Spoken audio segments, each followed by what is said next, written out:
Hello, my name is Lincoln, and today I will be talking to you about how to phenotype watermelons for gummy stem blight resistance. In order to begin phenotyping watermelons for gummy stem blight resistance, first you must plant the watermelon lines that you wish to phenotype. To do this, you will need a seedling tray with inserts, soil, stakes, watermelon seeds from the lines being phenotyped, and a watering can. First, fill the seedling trays with soil, and then wet the soil using the watering can. Then, poke a small hole in each well and insert the watermelon seed point down before covering with dirt. Repeat this for each line according to your experimental design. Mark each line using a stake.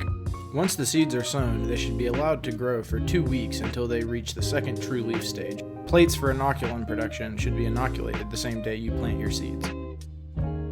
The day before inoculation, plants should be heavily watered to open the stomata, as well as rated as true to size, bigger, smaller, or missing. Now, let's see how gummy stem blight inoculum is made. In order to make gummy stem blight inoculum, you will need the following: a cooler with ice, a 5 ml pipette with tips, microscope slide, a funnel, a flask, a solution of 0.1% tween 20 in sterile distilled water, cheesecloth, plates of Stagnosporopsis fungi, a hemocytometer, a 20 microliter pipette with tips, and a microscope. To begin making inoculum, first take your flask and place it on ice.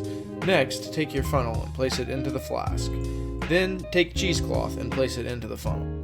Next, open your plates and use the pipette to add 10 milliliters of tween 20 solution to each plate.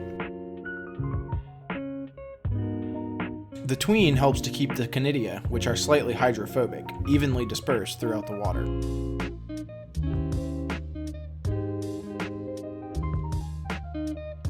Using a microscope slide, gently scrape the plates until all of the black fungal growth is removed from the media. Be careful to avoid breaking the disc of media, as this makes further scraping incredibly difficult. Then scrape the mixture into the funnel and repeat the process for all of the plates.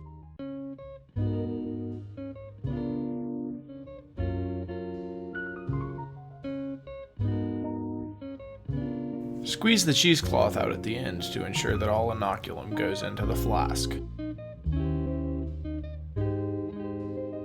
Swirl the flask to ensure even distribution of the conidia throughout the solution, and then pipette 20 microliters of the inoculum into the notch on the hemocytometer before placing it onto the microscope.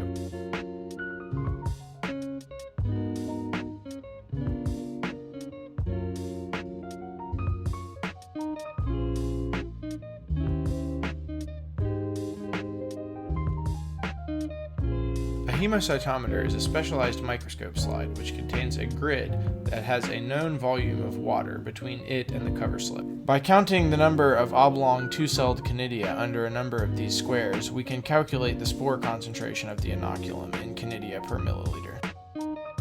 The inoculum can then be diluted to a standardized concentration, typically 500,000 conidia per ml, and placed into spray bottles. If the inoculum will not be used immediately, it should instead be kept on ice until ready for use. To inoculate, you will need spray bottles containing inoculum, plastic bins with lids, and large plastic trash bags.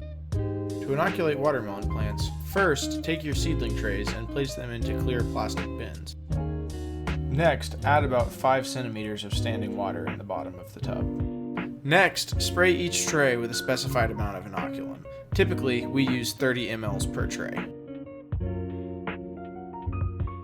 The bins should then have their lids placed on them and be sealed inside of clear garbage bags and placed back inside the growth chamber for 48 to 72 hours. After the trays have been removed from the bins, they should be overhead watered twice daily until 7 days have passed since inoculation. Then, the plants can be rated for disease resistance using your preferred method. In our lab, we use a 0 to 10 scale. Phenotypic data gathered in this way can be used for QTL discovery, making breeding selections, and other research uses. Remember to sterilize all pathogen-contaminated materials and biomass to ensure regulatory compliance and prevent their release into the environment. That concludes our video about phenotyping watermelons for gummy stem blight resistance. I hope you found it both informative and entertaining.